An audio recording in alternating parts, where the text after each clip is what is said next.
Hello दोस्तों, आज 11th और 12th दोनों के लिए महत्वपूर्ण केमिस्ट्री के 3 इम्पॉर्टेंट टॉपिक मोललता, मोल प्रभाज या मोल अंश तथा मोललता और मोल अंश में संबंध आज हम देखेंगे। तो वीडियो को अंत तक जरूर देखिएगा। चलिए देखते हैं। पहला क्वेश्चन है, यहाँ पर पहला टॉपिक है मोललता। मोललता मोललता क्या होती है कि 1 किलोग्राम विलायक में 1 किलोग्राम विलायक में विलेय के मोलों की संख्या, विलेय के मोलों की संख्या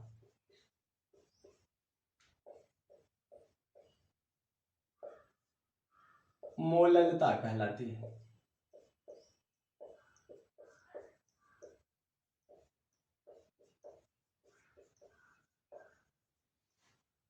अब देखिए इसका मात्रक क्या हो जाएगा। मात्रक जो होता है, मात्रक बराबर मोल प्रति किलोग्राम, मोल प्रति किलोग्राम। अब यहां से देखिए तो मोललता बराबर हो जाएगा, मोललता बराबर विलेय के मोलों की संख्या, विलेय के मोलों की संख्या, मोलों की संख्या बटे विलायक का भार किलोग्राम में, विलायक का भार केजी में। अब देखिए अब यहां से क्या होता है तो मोललता बराबर हो जाएगा, मोललता बराबर विलेय के मोलों की संख्या क्या निकालते हैं, विलेय का भार बटे विलेय का अनुभार, विलेय का भार बटे विलेय का अनुभार, विलेय का अनुभार बटे, अब विलायक का भार किलोग्राम है, इसको ग्राम में बदलने के लिए 1000 से डिवाइड करेंगे तो विलायक का भार ग्राम में, विलायक का भार ग्राम में बटे हो जाएगा 1000। अब देखिए यहां से क्या हो जाएगा तो मोललता बराबर हो जाएगा, मोललता बराबर विलेय का भार स्मॉल w, विलेय का अनुभार स्मॉल m बटे विलायक का भार कैपिटल W और विलायक का अनुभार सॉरी बटे कितना है 1000 है। अब यहां देखिए इधर मोललता बराबर, मोललता बराबर, अब देखिए अब अंश बटे हर और अपान फिर अंश बटे हर है, तो अगर इसको मल्टीप्लाई में बदलेंगे तो स्मॉल w बटे स्मॉल m मल्टीप्लाई बाई 1000 ऊपर चले जाएगा, 1000 बटे कैपिटल W, ये लिख सकते हो मोललता बराबर स्मॉल w गुणे 1000 बटे स्मॉल m गुणे कैपिटल W, जहां स्मॉल w क्या है, स्मॉल w विलेय का भार है और 1000 और स्मॉल m विलेय का अनुभार है और जो कैपिटल W है विलायक का भार है। इसको नोट करिए फिर आगे बढ़ते हैं। मोल प्रभाज, मोल प्रभाज ऐसे ही हम बोलते हैं मोल अंश।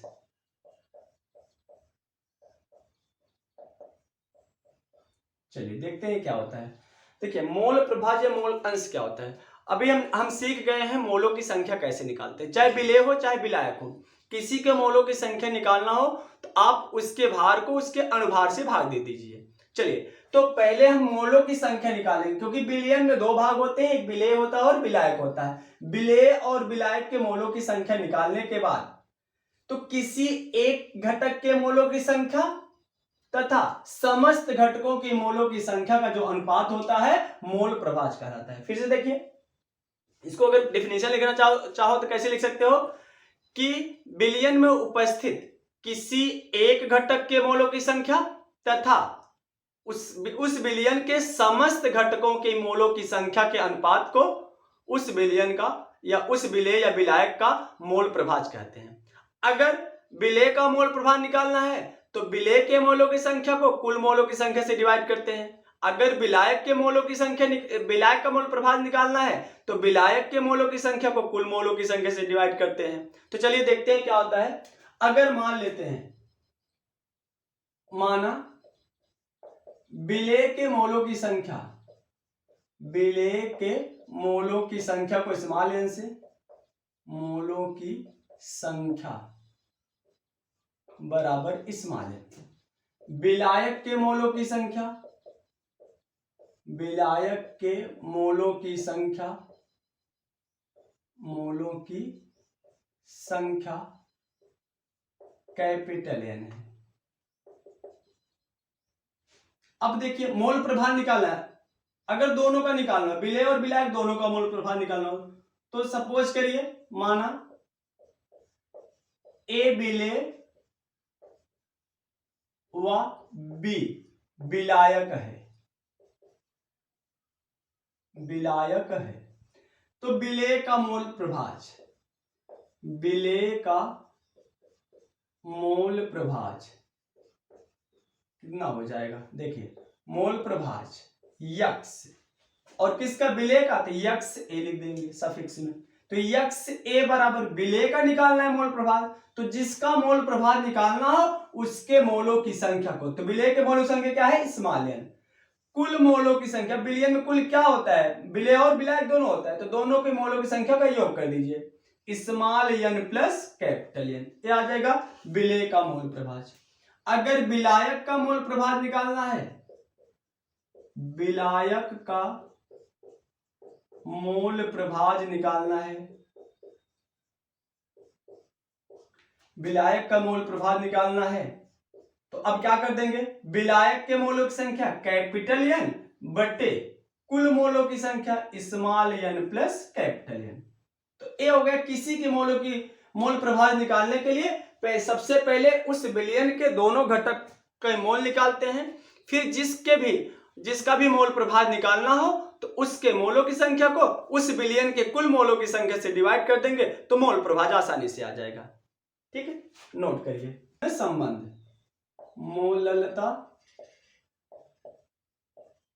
व मोल अंश में संबंध।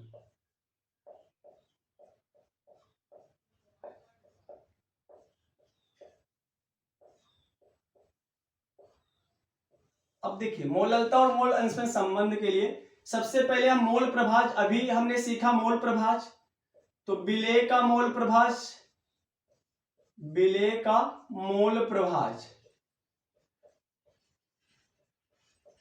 हमने क्या पढ़ा? X A equals N upon small N plus capital N. इसको मान लो इक्वेशन नंबर 1। विलायक का मोल प्रभाज, विलायक का मोल प्रभाज X B equals small N capital N upon small N plus capital N. इसको इक्वेशन 2 मानो। अब समीकरण 1 को 2 से डिवाइड कर दो, समीकरण 1 भागे 2, समीकरण 1 भागे 2 कर दो, कितना हो जाएगा?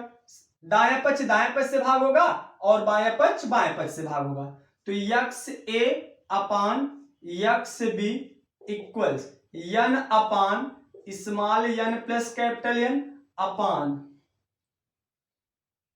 Capital N upon small N plus capital N. ठीक, अब देखिए यहां से कितना हो जाएगा? X A upon X B बराबर small N upon small N plus capital N. अब इधर देखिए बटा का बटा है, डिवाइड है, तो क्या करोगे? अगर इसको मल्टीप्लाई लिखोगे तो हर अंश हो जाएगा और अंश क्या हो जाएगा? हर N plus N upon capital N. इससे क्या हो जाएगा? कैंसिल। अब इधर देखिए कितना हो जाएगा? X A upon X B equals small N upon capital N. Small N क्या है? विलेय के मोलों की संख्या।